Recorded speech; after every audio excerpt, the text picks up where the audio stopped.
बिस्मिल्लाहिर्रहमानिर्रहीम, अस्सलाम वालेकुम रहमतुल्लाहि व बरकातुहू।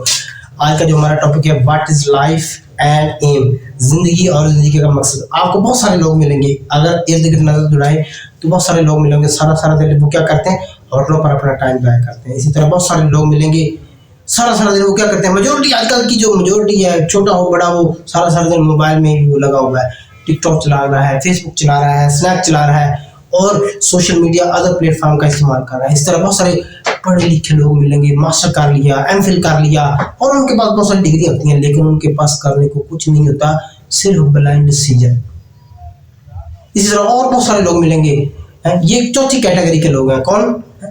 ये ऐसे लोग हैं जो सिर्फ लोगों के अंदर गंद ढूंढते हैं, लोगों को क्रिटिसाइज करना, लोगों को लान तान करना, लोगों को डीमोटिवेट करना। ये कहते हैं काश मैं ये है, वो फलाना ऐसा है, फलाना ऐसा कर रहा है, कोई अच्छा काम भी कर रहा हो फिर बुरा भला कहेंगे, और जो कुछ काम नहीं कर रहा होगा उसको भी बुरा भला कहेंगे। सिर्फ सारा उनका काम क्या होगा, कीड़े निकालना है। अब होटलों पर बैठने वाले, टिकटॉक का इस्तेमाल करने वाले, पढ़े लिखे जो लोग, उनके पास कोई ब्लाइंड डिसीजन नहीं, ये सारे के सारे लोग कौन होते हैं? सारे के सारे लोग जिंदगी के मकसद को नहीं समझ पाते।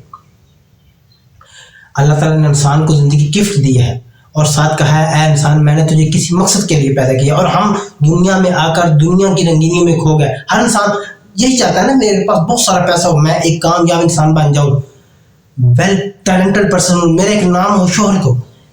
तारीख ऐसे शख्स को याद रखें कभी नहीं दोहराती। तारीख उठाकर ऐसे शख्स को रद्दी की टोकरी में फेंक देती है। जा चला जा, कितने लोग अमीर आए, आज कोई उसका नाम लेता है, कोई भी किसी का नाम नहीं लेता। तारीख सिर्फ उन लोगों के नाम सुनहरी दोहराती है, सुनहरी अल्फाज में लिखती है या दोहराती है, जिन्होंने लोगों के लिए सर्व किया है, जो लोगों के लिए कुछ करके गए हैं, जो लोगों के काम आते हैं, जो लोगों के लिए सोचते हैं मेरी ज़ात से, मेरी एनर्जी से, मेरे वसाइल से, मेरे टाइम से लोगों को क्या फ़ायदा हो सके, मेरे बहन भाइयों को क्या फ़ायदा हो सकता है, मेरे बीवी बच्चों को क्या फ़ायदा हो सकता है, मेरे मुसलमान भाइयों को क्या फ़ायदा हो सकता है। ऐसा इंसान अगर कोई सोचता है तो तारीख उनके अल्फाज सुनहरी अल्फाज में लिखती है। खुदा के लिए ज़िंदगी के मकसद को समझे। ज़िंदगी आपको गिफ्ट मिली है। देहातों में एक कीड़ा पाया जाता है जिसको डंक बीटल कहते हैं, गोबर का कीड़ा।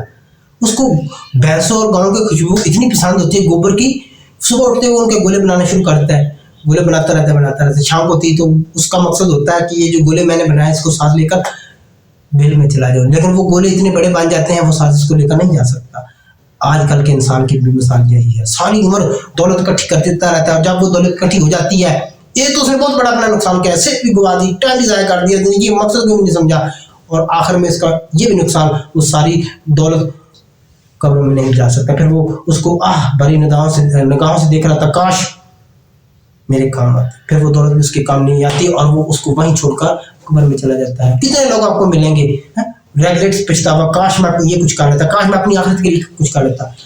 याद रखें, कुरान कहता है हमने आखिरत में उनके लिए खालिस घर तैयार कर रखा है जो दुनिया में अपनी सरबुलंदी नहीं चाहती। यानी दुनिया में रहते हुए जो कहते हैं ना मेरा नाम हो, मेरी शोहरत हो, ऐसे शख्स को कोई भी पसंद नहीं करता, अल्लाह की ज़ात को पसंद नहीं करते। और जो शख्स दूसरों के काम आता है, इमन औरत हो या मर्द हो, तारीख उनके नाम सुनहरी अल्फाज में लिखती है, दोहराती है। इसलिए खुदा के लिए ज़िंदगी के मकसद को समझे। होटलों बैठने से आप टाइम ज़ाया ना करें, होटलों पर बैठ कर, टिकटॉक पर बैठकर अपना टाइम ज़ाया ना करें। इस तरह लोगों के अंदर कीड़े ढूंढ कर, ये जो लोग ब्लाइंड से ना, जिनके पास पढ़े लिखे लोग होते हैं, उनके पास ब्लाइंड से करने को कुछ नहीं होता, थोड़ी सी मेहनत कर, इसमें वो स्ट्रगल नहीं करना चाहते, अपने को खपाना नहीं चाहते। ये नहीं हो सकता आप खपाएं और आपको कोई राह ना मिले। हमेशा जो मेहनत करता है उसको ही मिलता है। इसलिए खुदा के लिए ज़िंदगी के मकसद को समझे कि अल्लाह ताला ने मुझे ज़िंदगी गिफ्ट दी है और मैं इसको किस मकसद के लिए इस्तेमाल कर रहा हूँ। क्या मैं लोगों को डिग्रेड करने के लिए इस्तेमाल कर रहा हूँ? क्या लोगों को मैं परेशान करने के लिए इस्तेमाल कर रहा हूँ? क्या मैं लोगों के काम आ रहा हूँ? क्या मैं लोगों को मोटिवेट कर रहा हूँ? क्या मैं लोगों के दुखों का मजावा कर रहा हूँ? इसलिए ज़िंदगी के मकसद को समझें और लोगों के काम आए। ये नहीं कि आप ज़िंदगी के मकसद को भूल जाएं और ऐसे ही अपनी ज़िंदगी को तबाह बर्बाद कर दें। अगर ज़िंदगी की कीमत जाननी हो ना तो उस कैदी से जाकर पूछें जो जेल में पड़ा हुआ है। ज़िंदगी की कीमत पूछनी है ना तो वो उस जो शख्स बीमारी से लड़ रहा है उससे पूछें, वो बताएगा ज़िंदगी का मकसद क्या है। इसलिए आप कोशिश करें कि ज़िंदगी के मकसद को समझें। अल्लाह ताला ने आपको एक बेहतरीन गिफ्ट दिया और वो है ज़िंदगी। इसको ज़ाया मत करें। वक्त को ज़ाया करने वाला असल में क्या है? ज़िंदगी को ज़ाया करने वाला है, और ज़िंदगी आप ज़ाया कर देंगे तो आप ज़िंदगी के मकसद को ही भूल गए। शुक्रिया।